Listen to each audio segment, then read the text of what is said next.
Hey, this is Molly McCord, and welcome back to my new video series all about my 12th book, The Truth Always Rises, where we're looking at truth through various lenses and exploring it in a deeper way. And in this video, I'm talking about chapter 2 in the book, which is about deconditioning and ego deaths. And I want to talk about deconditioning and ego deaths separately. So this is part 1, and you'll find part 2 available too. So when we're looking at truth, we all come into the world with belief systems. We all come into the world surrounded by some type of programming.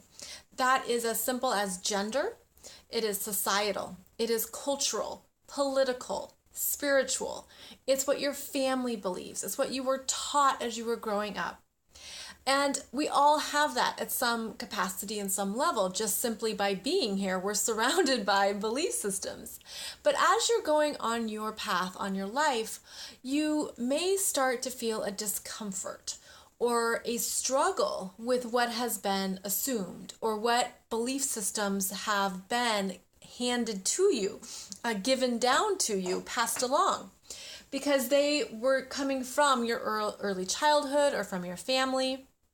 And something can trigger this sense of, is this true for me? Does this work for me? Does this information, does this belief about what is true in the world support my life and what I want to experience and how I want to live? And so what can occur is that as you start to seek, you have an unraveling of belief systems that were handed down to you. Because you might feel a discomfort. It doesn't fit, it's not 100% what you want. Maybe you keep 30% and you toss out the rest. But you start to realize that this isn't your truth.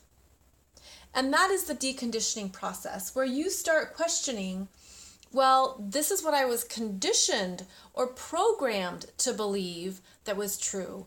But you're looking at it in a deeper way now because you realize that shoe no longer fits. And so you're questioning what is true for you.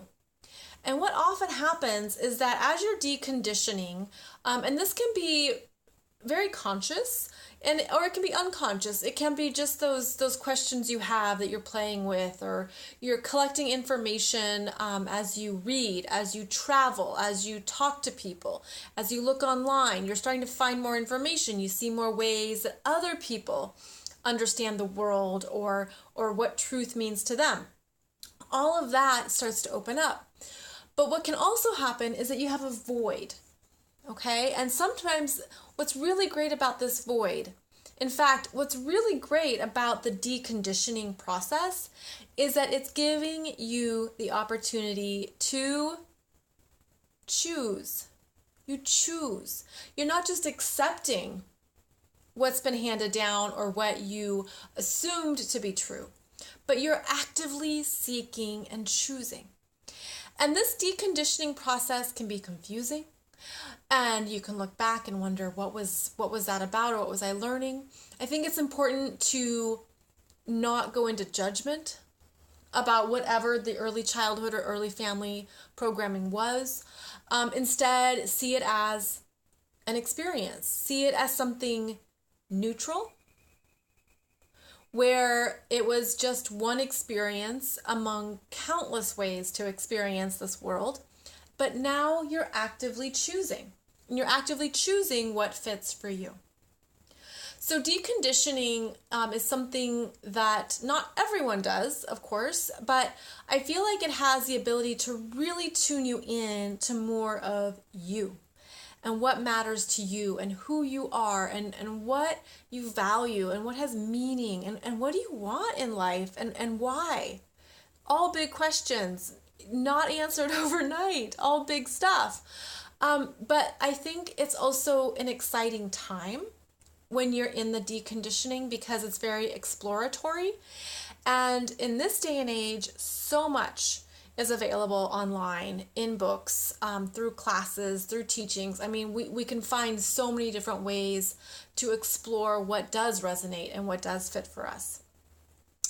But along with this deconditioning process, we experience something called ego deaths.